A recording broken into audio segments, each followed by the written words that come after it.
Hello दोस्तों, मेरे channel विश्व गुरु भारत पर आप सभी को हार्दिक स्वागत।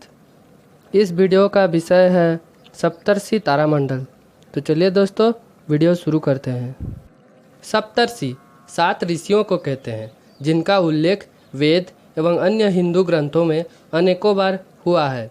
वेदों का अध्ययन करने पर जिन 7 ऋषियों या ऋषि कुल के नामों का पता चलता है वे नाम क्रमशः इस प्रकार है: वशिष्ठ, विश्वामित्र, कण्व, भारद्वाज, अत्रि, वामदेव और शौनक।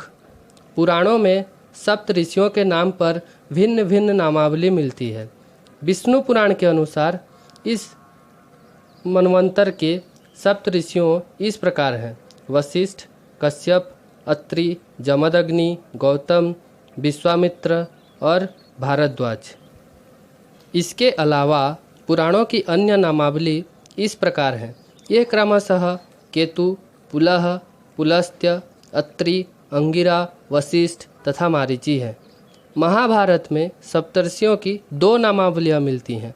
एक नामावली में कश्यप, अत्रि, भारद्वाज, विश्वामित्र, गौतम, जमदग्नि और वशिष्ठ के नाम आते हैं, तो दूसरी नामावली में 5 नाम बदल जाते हैं। कश्यप और वशिष्ठ वहीं रहते हैं, पर बाकी के बदले मरीचि, अंगिरस, पुलस्त्य, पुलह और क्रतु नाम आ जाते हैं।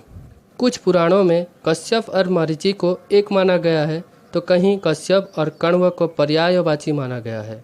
वैदिक नामावली अनुसार सप्तर्षियों का परिचय। सर्वप्रथम वशिष्ठ का परिचय। राजा दशरथ के कुलगुरु ऋषि वशिष्ठ को कौन नहीं जानता। ये दशरथ के चारों पुत्रों के गुरु थे। वशिष्ठ के कहने पर दशरथ ने अपने चारों पुत्रों को ऋषि विश्वामित्र के साथ आश्रम में राक्षसों का वध के लिए भेज दिया था। कामधेनु गाय के लिए वशिष्ठ और विश्वामित्र में युद्ध भी हुआ था। वशिष्ठ ने राजसत्ता पर अंकुश का विचार दिया तो उन्हीं के कुल के मैत्रावरण वशिष्ठ ने सरस्वती नदी के किनारे 100 सूक्त एक साथ रचकर नया इतिहास बनाया। विश्वामित्र। ऋषि होने के पूर्व विश्वामित्र राजा थे और ऋषि वशिष्ठ से कामधेनु गाय को हड़पने के लिए उन्होंने युद्ध भी किया था, लेकिन वे हार गए। इस हार ने ही उन्हें घोर तपस्या के लिए प्रेरित किया। विश्वामित्र की तपस्या और मेनका द्वारा उनकी तपस्या भंग करने की कथा जगत प्रसिद्ध है। विश्वामित्र ने अपनी तपस्या के बल पर त्रिशंकु को सशरीर स्वर्ग भेज दिया था। इस तरह ऋषि विश्वामित्र के असंख्य किस्से हैं। माना जाता है कि हरिद्वार में आज जहाँ शांति कुंज है, उसी स्थान पर विश्वामित्र ने घोर तपस्या करके इंद्र से रुष्ट होकर एक अलग ही स्वर्गलोक की रचना कर दी थी। विश्वामित्र ने इस देश को ऋचा बनाने के लिए विद्या दी और गायत्री मंत्र की रचना की, जो भारत के हृदय में और जिह्वा पर हजारों सालों से आज तक अनवरत निवास कर रहा है। सप्तर्षि मंडल के तीसरे ऋषि कण्व। माना जाता है इस देश के सबसे महत्वपूर्ण यज्ञ सोम यज्ञ को कण्व ने व्यवस्थित किया।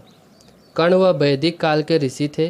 इन्हीं के आश्रम में हस्तिनापुर के राजा दुष्यंत की पत्नी शकुंतला एवं उनके पुत्र भरत का पालन पोषण हुआ। सप्तर्षि तारामंडल के चौथे ऋषि भारद्वाज। वैदिक ऋषियों में भारद्वाज ऋषि का उच्च स्थान है। भारद्वाज के पिता बृहस्पति और माता ममता थीं। भारद्वाज ऋषि राम के पूर्व हुए थे, लेकिन उल्लेख के अनुसार उनकी लंबी आयु का पता चलता है कि वनवास के समय श्री राम इनके आश्रम में गए थे, जो ऐतिहासिक दृष्टि से त्रेता द्वापर का संधि काल था। ऋषि भारद्वाज के पुत्र में से 10 ऋषि ऋग्वेद के मंत्र दृष्टा हैं और एक पुत्री जिसका नाम रात्रि था, वह भी रात्रि सूक्त की मंत्र दृष्टा मानी गई है। ऋग्वेद के छठे मंडल के दृष्टा भारद्वाज ऋषि हैं। इस मंडल में भारद्वाज के 765 मंत्र हैं। अथर्ववेद में भी भारद्वाज के 23 मंत्र मिलते हैं। भारद्वाज स्मृति एवं भारद्वाज संहिता के रचनाकार भी ऋषि भारद्वाज ही थे।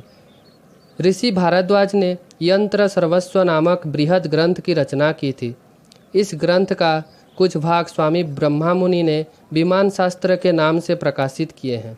इस ग्रंथ में उच्च और निम्न स्तर पर विचरने वाले विमानों के लिए विविध धातुओं के निर्माण का वर्णन मिलता है। सप्तर्षि मंडल के 5वें ऋषि अत्रि। ऋग्वेद के पंचम मंडल के दृष्टा महर्षि अत्रि ब्रह्मा के पुत्र सोम के पिता और कर्दम प्रजापति व देवहूति की पुत्री अनुसुया के पति थे। अत्रि जब बाहर गए थे तब त्रिदेव अनुसुया के घर ब्राह्मण के वेश में भिक्षा मांगने लगे और अनुसुया से कहा कि जब आप अपने संपूर्ण वस्त्र उतार देंगी तभी हम भिक्षा स्वीकार करेंगे। तब अनुसुया ने अपने सतीत्व के बल पर उक्त तीनों देवों को अबोध बालक बनाकर उन्हें भिक्षा दी। माता अनुसुया ने देवी सीता को पवित्रता का उपदेश दिया था। अत्रि ऋषि ने इस देश में कृषि के विकास में पृथ्वी और ऋषभ की तरह योगदान दिया था। अत्रि लोग ही सिंधु पार करके पारस चले गए थे, जहां उन्होंने यज्ञ का प्रचार किया। अत्रियों के कारण ही अग्नि पूजकों के धर्म पारसी धर्म का सूत्रपात हुआ। अत्रि ऋषि का आश्रम चित्रकूट में था। मान्यता है कि अत्रि दंपति की तपस्या और त्रिदेवों की प्रसन्नता के फलस्वरूप विष्णु के अंश से महायोगी दत्तात्रेय, ब्रह्मा के अंश से चंद्रमा तथा शंकर के अंश से महामुनि दुर्वासा महर्षि अत्रि एवं देवी अनुसुया के पुत्र रूप में जन्मे। ऋषि अत्रि पर अश्विनी कुमारों को भी कृपा थी। सप्तर्षि मंडल के छठे ऋषि वामदेव ने इस देश को सामगान अर्थात संगीत दिया। वामदेव ऋग्वेद के चतुर्थ मंडल के सुत दृष्टा गौतम ऋषि के पुत्र तथा जन्मत्रयी के तत्ववेत्ता माने जाते हैं।